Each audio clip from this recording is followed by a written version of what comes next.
ಪ್ರಶಾಂತ್ ಸಂಬರ್ಗಿ ಅಂತ ಒಬ್ರು, ಅವರು ತುಂಬಾ ಪ್ರಖ್ಯಾತರು ಕುಖ್ಯಾತರು, ನನಗೆ ಗೊತ್ತಿಲ್ಲ, ಎಲ್ಲರಿಗೂ ಗೊತ್ತಿರೋ ವಿಷಯ. ಈ ದೇಶದಲ್ಲಿ ಈ ಫೇಕ್ ನ್ಯೂಸ್ಗಳು, ಸುಳ್ಳು ಸುದ್ದಿಗಳನ್ನ ಹಬ್ಸೋದೇ ಅಭ್ಯಾಸ ಆಗ್ತದೆ. ಇದನ್ನ ಪ್ರಶ್ನೆ ಮಾಡೋದಿಲ್ಲ, ಕಾಯ್ದೆ ಇದೆಯಾ ಅಲ್ವಾ ಅಂತ ಜನಸಾಮಾನ್ಯರಿಗೆ ಗೊತ್ತಿಲ್ಲ. ಈ ವ್ಯಕ್ತಿ ಇವತ್ತು ಕುಂಭಮೇಳ ಅಂತ ಒಂದು ಪುಣ್ಯ ಸ್ನಾನ ದೇಶದಲ್ಲಿ ನಡೀತಾ ಇದೆ. ಎಲ್ಲ ಹಿಂದೂ ಧರ್ಮದವರ ಮತ್ತು ದೇವರನ್ನು ನಂಬುವವರಿಗೆ ಅದು ಬಹಳ ಪುಣ್ಯವಾದ ಸ್ಥಳ. ಅಂಥ ಒಂದು ಪುಣ್ಯದ ಒಂದು ಸ್ನಾನ, ಒಂದು ಹಬ್ಬ ನಡೀಬೇಕಾದ್ರೆ ಅದರಲ್ಲಿ ರಾಜಕಾರಣ ಮೊದಲಿನಿಂದನೂ ಪ್ರಕಾರ ಹಿಂದೂ ವಿರೋಧಿ ಅಂತ ಇವರು ಸುಳ್ಳು ಸುದ್ದಿ ಹಬ್ಬಿಸ್ಕೊಂಡೇ ಬಂದು ಅಲ್ಲಿ ಮಿಂದೆದ್ರು ಅಂತ ಒಂದು ಅಂದರೆ ಒಂದು ಫೇಕ್ ಫೋಟೋ ಹಾಕಿ ನಮ್ಮಲ್ಲಿ ಇನ್ನಷ್ಟು ಜನರು ಹಾಕಿದ್ದಾರೆ. ಆಕೆನ ಹೇಳ್ತಾರೆ ಇವನು ಮಿಂದೆದ್ದು ಬಂದ, ಇವನಿಗೇನು ಅಂದರೆ ಒಂದು ದ್ವೇಷವನ್ನು ಹರಡುವ ಇದನ್ನು ಪ್ರಶ್ನೆ ಮಾಡಬೇಕಲ್ವ ಯಾರಾದರೂ. ಈ ಹಿಂದೆ ಇವರು ಮಾಡಿದರು ನನಗೆ, ಯಾರು ಈ ಥರದೊಂದು ಫೇಕ್ ನ್ಯೂಸನ್ನು, ಅವಾಗ MP ಆಗಿದ್ದ ಪ್ರತಾಪ್ ಸಿಂಹ ಅವರು ಇದೇ ಕೋರ್ಟ್ ಕಟ್ಟಗಡೆ ನಿಂತ್ಕೊಂಡು ಕೊನೆಗೂ ಅವ್ರು ಬಂದು ಅವ್ರ ತಪ್ಪು ಅಂತ ಗೊತ್ತಾಗಿ ಕ್ಷಮೆ ಕೇಳೋತನಕ ಬಿಡಲಿಲ್ಲ. ನಾವು ಇದು ಹೀಗೆ ಮುಂದುವರಿಯೋದು ಬಹಳ ತಪ್ಪು. ಯಾಕೆಂದರೆ ಅಂದರೆ ಇವರು ನಿಜವಾದ ಧರ್ಮದ ಅವರಲ್ಲ. ಇವರು ಕಾಯ್ತಿರ್ತಾರೆ.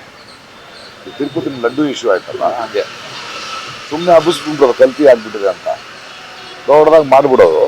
ಜನ ಅವರ ನಂಬಿಕೆ ಅಷ್ಟು ಪ್ರೀತಿಯಿಂದ ಹೋಗ್ತಿರೋ ದೇವಸ್ಥಾನದ ಮೇಲೆ ಅವ್ರ ಮನಸ್ಸಿಗೆ ಆಘಾತ ಮಾಡಿ ಒಂದು ರಾಜಕೀಯವಾಗಿ ಏನೋ ತೊಗೊಂಡು ಆಮೇಲೆ ಏನಾಯಿತು ಗೊತ್ತಿಲ್ಲ, ಹಬ್ಬಿಸ್ಬಿಡೋದು ಅಷ್ಟೇ.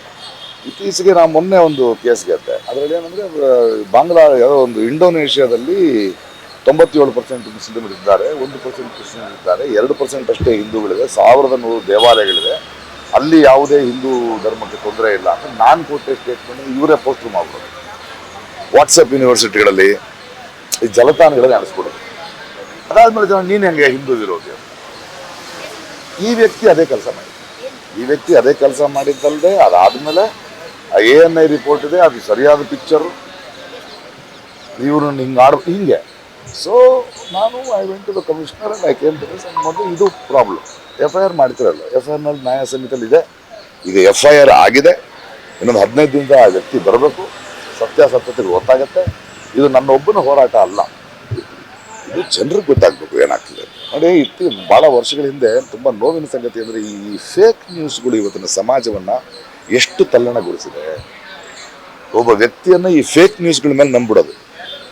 ಯಾಕೆ ಕೆಲವು ವರ್ಷಗಳಿಂದ ಅಷ್ಟೇ ಒಬ್ಬ ಅರ್ಧ kg ಮಟನ್ ಮನೆಗೆ ತೊಗೊಂಡೋಗಿದ್ರೆ ಅದು ಬೀಫ್ ಅಂತ ಹೇಳಿ ಅವ್ನು ಯಾಕೆ ಸತ್ತಾಗಿದ್ರು ಎಳೆದು ಕೊಂದ ಮೇಲೆ ಗೊತ್ತಾಯ್ತು. ಮೊನ್ನೆ ಒಂದು 26 ವರ್ಷದ ಹುಡುಗ ಅವನೇನೋ ಮಾಡ್ತಿದ್ದಾನಂತ ಅವ್ನು ಅಟ್ಟಿಸ್ಕೊಂಡು ಹೋಗಿ 37 ಕಿಲೋಮೀಟರ್ ಅಟ್ಟಿಸ್ಕೊಂಡು ಹೋಗಿ ಕೊಂದ ಮೇಲೆ ಗೊತ್ತಾಯ್ತು ಅವನು ಅಪಾವಿ ಅಂತ. ಪಾಪ ಏನು ತಪ್ಪು ಮಾಡಿಲ್ಲ ಅವನು.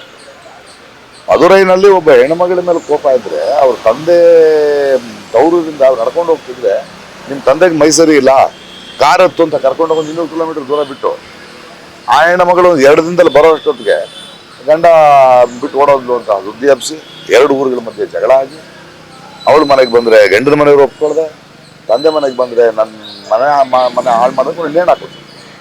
ಇದು ಎಲ್ಲಿಗೆ ಹೋಗ್ತಾ ಇದೆ? ಇವತ್ತಿನ ಯುವತಿಯರಿಗೆ ಇದೊಂದು ಪಾಠ ಆಗಿ ಜನಸಾಮಾನ್ಯ ಈ ಥರದ ಫೇಕ್ ಸುದ್ದಿಗಳನ್ನು ಹಬ್ಬಿಸಿ ಜನರ ನಂಬಿಕೆಯನ್ನು ಉಪಯೋಗಿಸ್ಕೊಂಡು ರಾಜಕಾರಣ ಮಾಡ್ತಾ ಅವರು ಬೇಳೆ ಬೇಯಿಸ್ಕೊಳ್ಳೋರಿಗೆ ಕಾನೂನಿದೆ, ಅದನ್ನು ಪ್ರಶ್ನಿಸುವ ಒಬ್ಬ ಪ್ರಜೆ ಇದ್ದಾನೆ. ಇನ್ನು ನೀವು ತಪ್ಪಿಸ್ಕೊಳ್ಳೋಕೆ ಆಗಲ್ಲ ಅನ್ನೋದನ್ನು ಪ್ರೂವ್ ಆಗಬೇಕು. ಆ ಕಾರಣಕ್ಕೆ ತುಂಬ ಸ್ಟ್ರಾಂಗ್ ಆದ ಕೇಸ್ ಹಾಕಿದ್ದಾರೆ. ಇದಕ್ಕೆ ಕಮಿಷನರು ಅದನ್ನು ಒಪ್ಕೊಂಡಿದ್ದಾರೆ. ಅದನ್ನು ಇಮಿಡಿಯೇಟಾಗಿ ಇವತ್ತು ನಾನು ಪೊಲೀಸ್ ಸ್ಟೇಷನ್ಗೆ ಬಂದು ಅದಕ್ಕೊಂದು ಫಾರ್ಮ್ಯಾಟ್ ಇತ್ತು, ಅವರನ್ನು ಕಳಿಸಿ ನಾನೇ ಬಂದು ಸೈನ್ ಮಾಡಬೇಕಿತ್ತು. ನಾನು ಹೈದರಾಬಾದಿಂದ ಬಂದು ಸೈನ್ ಮಾಡಿ ಈಗ ಫಸ್ಟ್ ಇನ್ಫಾರ್ಮೇಷನ್ ರಿಪೋರ್ಟ್, ಇದು ಮೊದಲನೇ ಕೇಸ್ ಇದ್ದರು. ಈ ವ್ಯಕ್ತಿಯ ಹಿಂದೆ ಕೂಡ ಸಾಕಷ್ಟು ಕೇಸು ನಡೀತಾ ಇದೆ. ಒಬ್ಬ ನಟಿ ಮಣಿಯನ್ನು ಅವಹೇಳನ ಮಾಡಿ ಒಂದು ಕೇಸ್ ನಡೀತಾ ಇದೆ. ಈ ಮನುಷ್ಯನ ನನಗಂತೂ ಈಗೆಲ್ಲರೂ ಒಳ್ಳೆ ಕೆಲಸ ಮಾಡ್ತಿದ್ರೆ ಅವನನ್ನು ಬಿಡಬೇಡಿ ಅಂದರೆ ಇದೊಂದು ಪಾಠ ಆಗಬೇಕು. ಜನಸಾಮಾನ್ಯರಿಗೆ ಗೊತ್ತಾಗಬೇಕು, ತಪ್ಪು ಪ್ರಚಾರ ಮಾಡೋದು, ಅವರ ಅನುಮತಿ ಇಲ್ಲದೆ ಫೋಟೋಗಳನ್ನು ಮಾರ್ಫ್ ಮಾಡೋದು ಇದು ಅಕ್ಷಮ್ಯ ಅಪರಾಧ. ಅವ್ರಿಗೇನ್ರಿ ಕೆಸರು ಬಿಸಾಕಕ್ಕೆ 2 ನಿಮಿಷ, ತೊಳ್ಕೊಳಕ್ಕೆ ನಮ್ಗೆ 2 ದಿನ. ಆದರೆ ನನಗೆ ನ್ಯಾಯದ ಬಗ್ಗೆ, ನಿಜದ ಬಗ್ಗೆ ತುಂಬ ಗಂಭೀರವಾಗಿ ಯೋಚನೆ ಮಾಡ್ತಾ ಇದ್ದೀನಿ. ಇದು ನನ್ನ ಒಬ್ಬನ ವೈಯಕ್ತಿಕ ಕೋಪ ಅಲ್ಲ, ಇದು ಇನ್ನೊಬ್ಬರಿಗೆ ಆಗಬಾರ್ದು. ಇದನ್ನು ತಕ್ಕಂಥ ಪಾಠ ಆಗಬೇಕು. ಮತ್ತು ಜನರು ಕೂಡ ಈ ಥರದ ಸುಳ್ಳು ಸುದ್ದಿ ಹಬ್ಸೋರ್ನ ಎದುರಿಸುವಂಥದ್ದು ಪರಿಸ್ಥಿತಿ ಎದುರಾಗಬೇಕು. ಕುಂಭಮೇಳದ ಬಗ್ಗೆ ತಮ್ಮ ಅಭಿಪ್ರಾಯ? ಪುಣ್ಯ ಸ್ನಾನ ಎಲ್ಲರಿಗೂ ನಂಬಿಕೆ ಇರುತ್ತೆ. ತಪ್ಪೇನಿದೆ ಅದರಲ್ಲಿ? ಇವಾಗ ನನಗೆ ದೇವರಲ್ಲಿ ನಂಬಿಕೆ ಇಲ್ಲ, ನಾನು ದೇವರಿಲ್ಲದೆ ಬದುಕಬಲ್ಲೆ, ಇನ್ನೊಂದಷ್ಟು ವರ್ಷ ಬದುಕ್ಬಿಡ್ತೀನಿ. ಆದರೆ ಮನುಷ್ಯರಿಲ್ಲದೆ ನನ್ನಿಂದ ಬದುಕಕ್ಕಾಗಲ್ಲ. ಹಾಗಂತ ಅವ್ರ ನಂಬಿಕೆಯನ್ನು ಪ್ರಶ್ನೆ ಮಾಡೋದು ನಾವೇ. ಅವ್ರಿಗೆ ಅದರಲ್ಲಿ ಒಂದು ಸಂತೋಷ ಇದೆ, ಅದರೊಳಗೊಂದು ಇದಿದೆ ಅಂದರೆ ಹೋಗ್ಲಿ. ಮನಸ್ಸಿಗೆ ಶಾಂತಿಯನ್ನ, ಮನಸ್ಸಿಗೆ ತೃಪ್ತಿಯನ್ನ, ಅಥವಾ ಯಾವುದೋ ಒಂದು ಚೈತನ್ಯವನ್ನು ಕೊಡುತ್ತಾನೆ ಎಲ್ಲರ ನಂಬಿಕೆಗಳು. ಅದನ್ನ ಉಪಯೋಗಿಸೋದಿದೆಯಲ್ಲ, ಅದನ್ನ ರಾಜಕಾರಣಕ್ಕೆ ಉಪಯೋಗಿಸೋದು, ದ್ವೇಷಕ್ಕೆ ಉಪಯೋಗಿಸೋದು, ಇನ್ನೊಬ್ಬನ ಇದ್ರ ವಿರುದ್ಧ ಅಂತ ಎತ್ತು ಕಟ್ಟೋದು, ಸುಳ್ಳು ಹೇಳಿ ವಾಟ್ಸಪ್ ಯೂನಿವರ್ಸಿಟಿ ಮೂಲಕ. ವಾಟ್ಸಪ್ನಲ್ಲಿ ಹಿಡಿಯೋಕ್ಕಾಗಲ್ಲ, ಈಗ ಡೈರೆಕ್ಟಾಗಿ ಸಿಗಾಕೋದು. ಅವರವ್ರ ಭಾವಕ್ಕೆ ಅವರವರ ಭಕ್ತಿಗೆ ಹೇಳ್ತಾ ಹೋಗಲಿ. ನನಗೆ ಯಾವುದೇ ನಂಬಿಕೆಯನ್ನ ಟೀಕೆ ಮಾಡಿದ್ರೆ ನನಗೆ ಅರ್ಥ ಇಲ್ಲ. ನನ್ನ ಮಗಳು, ನಾನು ನೋಡಿ, ನನ್ನ ಹೆಂಡತಿ ಇದ್ದಾಳೆ, ಆಕೆ ಹೋಮ ಮಾಡ್ತಾಳೆ, ದೇವಸ್ಥಾನಕ್ಕೆ ಹೋಗ್ತಾಳೆ, ನನಗೇನು ತೊಂದರೆ ಇಲ್ಲ. ಅದನ್ನು ಇವ್ರು ಅಂತಾರೆ. ಅಂದ್ರೆ ಇವ್ರಿಗೆ ಅರ್ಥ ಆಗದೆ ಇರೋದು, ಅವರು ನಾನು ಸಾಮರಸ್ಯದಿಂದ ಈ ದೇಶದಲ್ಲಿ ಬದುಕ್ತಾ ಇದೀವಿ, ಅವ್ರ ನಂಬಿಕೆ ಅವ್ರದ್ದು, ನನ್ನ ನಂಬಿಕೆ ಇದು ಅರ್ಥ ಆಗ್ತಾ ಇಲ್ಲ ಅಲ್ವಾ? ಯಾರ ನಂಬಿಕೆ ನಾವು ಕೊಡಿ, ಒಬ್ಬರ ನಂಬಿಕೆ ಸರಿ ಇಲ್ಲ ಅಂತ ನೀವು ಇದೊಂದು ನಂಬಿಕೆ ಕೊಡೋ ತಾಕತ್ತಿರೋದು. ಅವ್ರಿಗೆ ಅದ್ರಲ್ಲಿ ಸಂತೋಷ ಇದ್ರೆ ನಾವ್ಯಾರು ಪ್ರಶ್ನೆ ಮಾಡೋಕ್ಕೆ? ಅದು ಮೂಢನಂಬಿಕೆ ಆದ್ರೆ ಪ್ರಶ್ನೆ ಮಾಡಬೇಕು. ಅದನ್ನು ರಾಜಕಾರಣವಾಗಿ ಉಪಯೋಗಿಸಿದ್ರೆ ಪ್ರಶ್ನೆ ಮಾಡಲೇಬೇಕು. ಧರ್ಮದ ನನಗೂ ದೇವ್ರಿಗೂ ಸಂಬಂಧನೇ ಇಲ್ರಿ. ನನ್ಗೆ ಯಾರೋ ಕೇಳಿದ್ರು, ನನಗೆ ಟೈಮ್ ಇಲ್ಲ, ನನಗೆ ಮನುಷ್ಯರು ಮುಖ್ಯ. ನೋಡಿ, ಜೀವನದಲ್ಲಿ ನಿಮ್ಗೆ ಏನಾದ್ರು ಕಷ್ಟ ಅಂತ ಆದ್ರೆ ನಿಮಗೆ ಪ್ರೀತಿ ಅಂತದೆ, ಇನ್ನೊಬ್ಬ ಸಹ ಮನುಷ್ಯನೇ ಬರಬೇಕು. ನನ್ಗೆ ಅಷ್ಟರಲ್ಲೇ ಇದೆ. ನನಗೆ ಬೇಕಾದ ನನ್ನ ನಾನು ಯಾವ್ದು, ಪ್ರತಿಯೊಬ್ಬರು ಒಂದೊಂದು ಹೇಳ್ತಾನೆ, ಇದನ್ನ ಯಾಕೆ ಇಲ್ಲ, ಇದನ್ನ ಯಾಕೆ, ಅದೆಲ್ಲ ನಮ್ಮ ಕೆಲಸ. ತಪ್ಪು ನಡೀತಿದ್ರೆ ಕೇಳ್ತೀವಿ, ಏನ್ ನಡೀತಿದೆ ಅದನ್ನ ಕೇಳ್ತಾ ಇದೀವಿ. ಅಲ್ಲ, ಅದೇ ವಿಚಾರ ಸರ್. ಅಲ್ಲ, ಅದು ಅವ್ರು ಹೇಳ್ತಾರೆ. ನಾನು ಹೇಳಿದ್ರು ಕ್ರಿಶ್ಚಿಯನ್ರು ಮಾಡಿದ್ರು ತಪ್ಪು. ಕ್ರಿಶ್ಚಿಯನ್ಗಿಂತ ಮುಸಲ್ಮಾನರಲ್ಲಿ ಒಳ್ಳೆ ಮುಸಲ್ಮಾನರು ಇದ್ದಾರೆ, ಟೆರರಿಸ್ಟ್ಗಳಿದ್ದಾರೆ ಅಂತ ನಾನೇ ಹೇಳಿದ್ದೀನಿ.